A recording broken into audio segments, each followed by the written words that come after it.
어느 날 운문이 설법을 했는데 부처가 태어나자마자 한 손으로 하늘을 가리키고 다른 손으로는 땅을 가리키며 7걸음을 걷고서 천상천하 유아독존이라고 선언한 내용이었다. 운문이 말했다. 내가 만일 그 자리에 있었다면 일격에 쳐서 개밥으로 던져주었을 것이다. 그래야 천하가 태평하는데 조금이라도 공헌을 했을 것이다.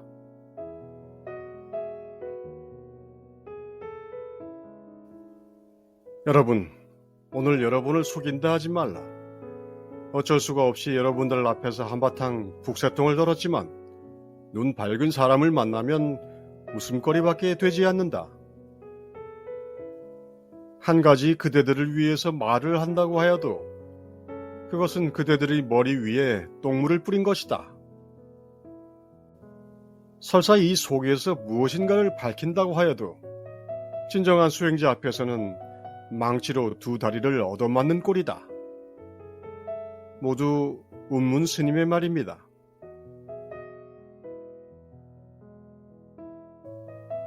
선의 숱한 언어와 경구들은 모두 언어 도단의 지경에 이르기 위한 것일 뿐, 그 말에는 실체가 있는 어떤 의미가 있는 것이 아무것도 없습니다. 언어 도단, 말이 끊기는 지경에 도달해야만 그 많고 많았던 법문과 설교가 왜 있었는지 이해될 수 있는데, 거기에 가기 전까지는 말이 끊긴다는 의미조차 하나의 상상일 뿐입니다. 그렇다면 왜 우리는 선문답을 들어 이러쿵저러쿵 말을 가지고 노는 듯한 일을 계속하는 것일까요? 우리에게 허락된 몇 안 되는 의미 전달의 도구를 제대로 쓰기 위해서입니다. 선의 언어들은 언어를 넘어서 있는 것을 가리키기 위해 시종일관 뜻을 넘어서는 비움의 방법을 사용합니다. 그리고 그 방법에 걸려드는 알미 있을 때 그것은 말을 넘어섭니다.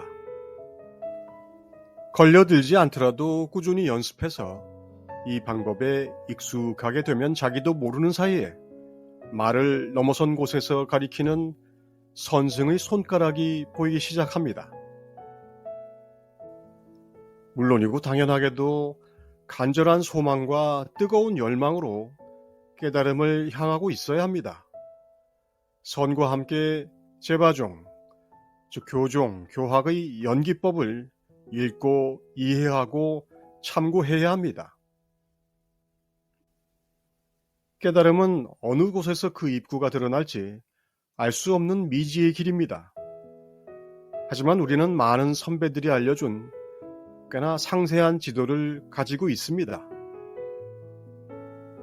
잘 이용하면 장애와 난관을 쉽게 이겨낼 수 있고, 잘 활용하면 이미 닦아놓은 단단한 길을 찾을 수 있습니다. 일부러 무지 목매를 끌어안고 가야 할 이유가 없습니다.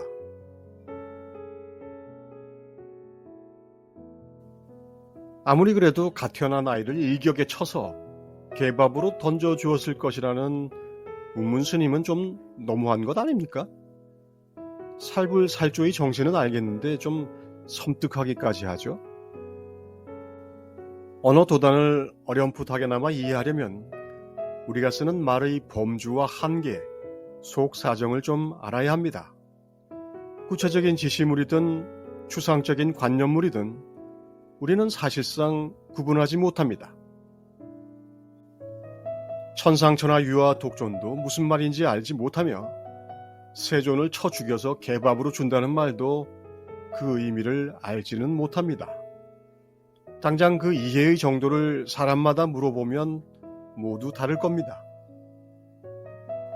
운문은 공양밥을 먹고 노곤한 대중 앞에서 섬뜩한 단어를 들어 충격을 가하지만 세존을 죽일 수 있는 위치에 있지도 않습니다.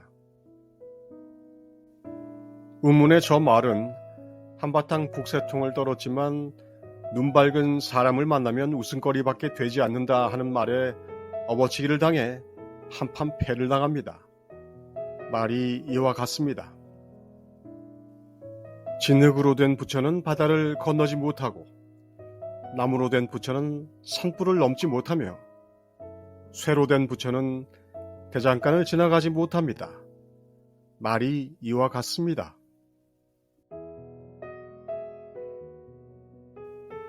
풍혈이 법문을 했다.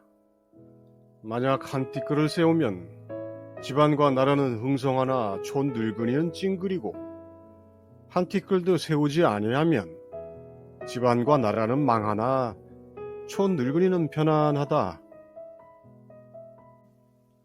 설두 현선사가 주장자를 잡고 염하였다. 도리어 같이 살고 같이 죽을 납승이 있는가?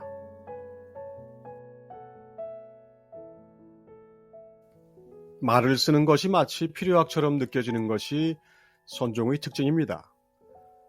그래서 이렇듯 써야 하기는 하는데 쓰는 이유를 아는 이는 쓰면서도 꽤나 괴롭고, 없으면 다 망하지만 마음은 편합니다.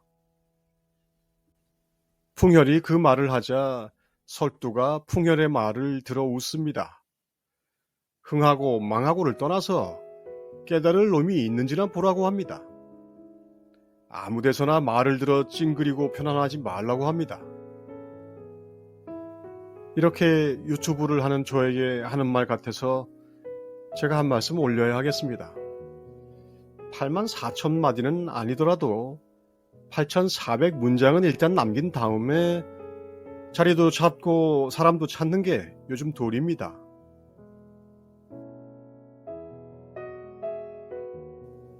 소룡이 원호 스님을 찾아갔다. 하루는 입실하자 원호가 말했다. 보이는 것을 볼 때 그 보는 것은 옳게 보는 것이 아니며, 그렇다고 보이는 것을 떠나서 본다 해도 그 보는 것이란 완전할 수 없다. 말을 마치고 주먹을 들어 올리며 말을 이었다. 이것이 보이느냐? 소룡이 말했다. 보입니다. 머리 위에 머리를 얹고 있는 놈이군. 이 말에 소룡 스님은 탁 깨쳤다.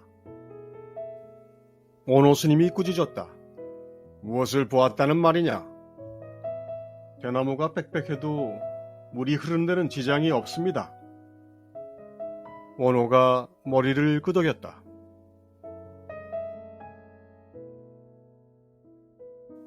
스님, 아무리 말을 많이 해도 사이사이 스며 나오는 침묵에게는 당해낼 수가 없습니다.